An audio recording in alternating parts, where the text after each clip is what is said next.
hapo awali pamoja na wakazi katika kaunti ya Bungoma kuhusiana na mjadala ambao ulikuwepo hapa studioni.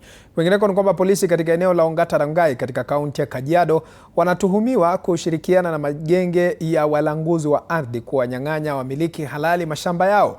Wakazi wanasema kwamba wanaishi kwa hofu kufuatia matukio kadhaa ya uvamizi na ubomoaji wa nyumba unaodaiwa kufanywa kwa ushirikiano kati ya wahuni na maafisa wa usalama. Sasa waathiriwa wameandika barua kwa mkurugenzi wa idara ya DCI Mohamed Ibrahim Amin wakitaka uchunguzi wa haraka na kurejeshewa haki yao.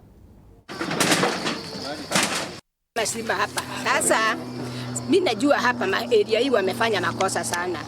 Tunajua mwenyewe amekaa hapa muda mrefu wa miaka kama 20, anaitwa tunamwita Katu.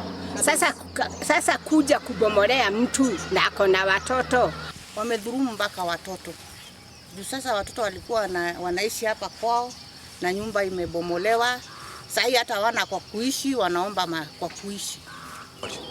Polisi kama 8 walikuja kwa hiyo nyumba yangu pale hii hapa, wakanishika wakanipeleka jela, ambayo kuwauliza mashtaka ni nini hawaniambii.